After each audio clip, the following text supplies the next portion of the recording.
আমাদের বেশিরভাগ আত্মীয় স্বজনই কিন্তু শহরে থাকে, তারা যখন গ্রামে আসে গ্রামের বিভিন্ন জায়গায় ঘুরতে চায়। গতকালের ভিডিওতে আপনারা দেখেছেন আমাদের বাসায় কিন্তু আমাদের যত সব আত্মীয় স্বজন আছে সবাই কিন্তু ঘুরতে এসেছিল, পিঠার দাওয়াত খেতে এসেছিল। খাওয়া দাওয়া শেষে তারা বলতেছিল যে আমাদের গ্রামের বিশেষ সুন্দর সুন্দর কিছু জায়গায় ঘুরবে, তাই তাদেরকে নিয়ে বিকেলবেলা বের হয়ে গিয়েছিলাম কিছু জায়গা ঘোরানোর জন্য। আমাদের মাওনার মধ্যে কিন্তু তেমন কোনো সুন্দর জায়গাই নেই যেখানে আসলে তাদেরকে ঘুরতে নিয়ে যাব।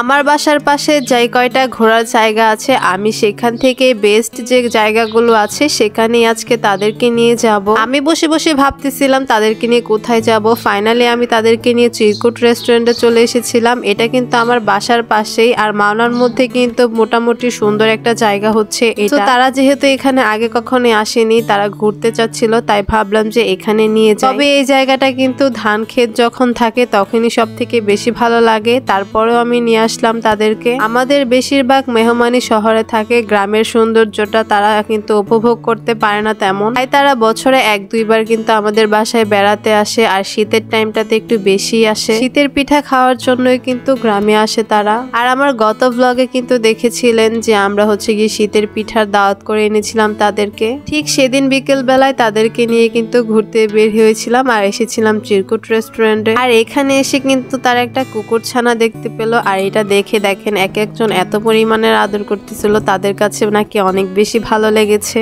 তারা পুরোটা ঘুরে ঘুরে দেখতেছিল আর বলতেছিল জায়গাটা ছোট, যদি আরো একটু বড় করা হয় তাহলে কিন্তু দেখতে আরো বেশি ভালো লাগবে। তবে এই জায়গাটা কিন্তু বরাবরই আমার পছন্দের একটা জায়গা, একদম নিরিবিলি পরিবেশের একটা জায়গা। এই টাইমটাতে যেহেতু ধান ক্ষেত নেই যার জন্য একটু অন্যরকম লাগতেছিল চারপাশটা। আমার মনে হয় গরমের টাইমটাতে এইখানে সব থেকে বেশি ভালো লাগে। চারপাশে একদম ক্ষেত ভর্তি ধানের ফসল থাকে, সবুজ শ্যামল একটা ভাইব দেয়, দেখতে কিন্তু অনেক বেশি ভালো লাগে। তবুও তাদের কাছে এই জায়গাটা মোটামুটি অনেকটাই ভালো লেগেছে। তারা বলতেছিল আমাদের হাতে কিন্তু সময় একদমই কম ছিল, যার কারণে আমরা এখানে বেশি টাইম ছিলাম না। একটু ঘোরাঘুরি করার পরে কিন্তু এখান থেকে চলে গিয়েছিলাম। তারা বলতেছিল যে তারা অনেকটা জায়গায় ঘুরবে, মানে এখান থেকে গিয়ে আরেকটা জায়গায় ঘুরবে, যার কারণে আমরা এই জায়গা থেকে চলে যাচ্ছিলাম। জায়গাটা আমার কাছে তো অনেক ভালো লাগে সবসময়ই, আপনারা জানেন। কেউ যদি এই জায়গার লোকেশন জানতে চান তাহলে অবশ্যই আমাকে কমেন্টের মাধ্যমে জানাবেন, আমি আপনাদের কমেন্টের মাধ্যমে লোকেশন জানিয়ে দেব।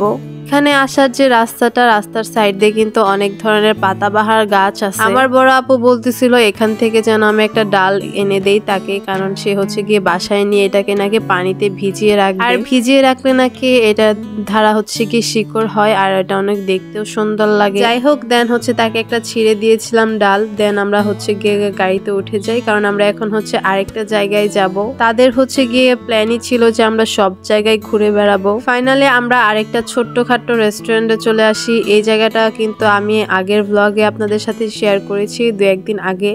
আসলে এই জায়গাটা ছোট হলেও কিন্তু দেখতে অনেক বেশি সুন্দর অ্যান্ড কিউট একটা রেস্টুরেন্ট। এখানকার ফাস্ট ফুড কিন্তু খেতে অনেক বেশি মজা হয়, যার কারণে আমি তাদেরকে এখানে নিয়ে এসেছি। আমরা এসেই ফুচকা অ্যান্ড চটপটি আর হচ্ছে গিয়ে চিকেন ফ্রাই অর্ডার করেছিলাম। এখানকার স্টাফদের বিহেভিয়ারের কথা কি বলবো, অনেক বেশি সুন্দর অ্যান্ড ভালো। আপনারা এই জায়গায় কে কে চিনেন অ্যান্ড এসেছেন অবশ্যই কিন্তু আমাকে জানাতে ভুলবেন না। আর এদের ফুচকাটা আমি ট্রাই করেছি, মাশাআল্লাহ অনেক বেশি মজা ছিল। যারা একটু ঝাল খেতে পছন্দ করেন তাদের জন্য বেস্ট একটা ফুচকা হবে এটা। আমি বরাবরই ঝাল অনেক পছন্দ করি, মিষ্টি জিনিস একদম খেতেই পারি না। আমার কাছে তো এত বেশি মজা লেগেছে জাস্ট বলার মতন না।